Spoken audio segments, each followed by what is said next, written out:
大家好，我是超子，今天给大家分享一道酒香腰花，鲜香滑嫩，好吃下饭。这道菜寓意着长久聚财，腰缠万贯。学废以后，年夜饭给老公露一手。首先准备2个新鲜的猪腰子，从中间切开，一分为2。用手撕掉表面的一层筋膜，这层筋膜咬不动，要去掉。筋膜去除以后，再用刀把腰骚去掉。去掉的腰骚不要扔掉，用来做干煸腰骚也是非常不错的。然后在猪腰的一侧先斜刀切，深度为2/3，间隔2-3毫米。切好以后，掉过头来竖刀切，深度为4/5。3刀一回头，第4刀把它切断，这就是麦穗花刀。全部切好以后，放入大盆中，加入一点白酒，用手抓拌。这一步可以去除腥骚味，然后加入清水清洗2遍。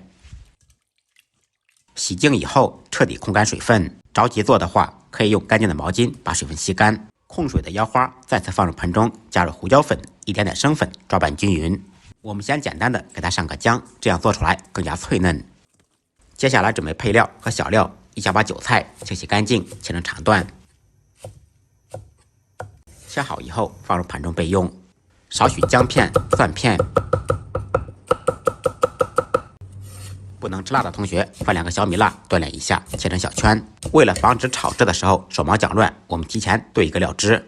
碗中放入1勺料酒、1勺生抽、1勺老抽、1勺蚝油、1勺香醋，再来一点毛毛盐、半小勺白糖、胡椒粉稍微多放一点，半小勺生粉，把料汁彻底搅拌均匀备用。材料全部备好，接下来开始制作。起锅，锅烧空气，烧至冒烟以后，放入少许油，先用油热面锅的全身。经过润锅以后，炒菜的时候就不会粘锅。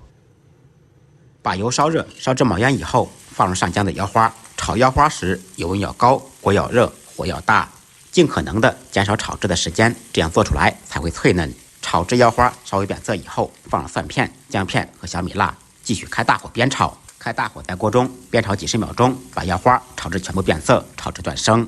然后放入韭菜，提前调好的料汁，继续开大火翻炒，使料汁快速成熟，挂在食材上面。就这样，一道鲜香滑嫩、下酒下饭的酒香腰花就做好了。学废的同学点完赞，年夜饭给家人露一手。再忙再累，记得按时吃饭。下期视频见，拜拜。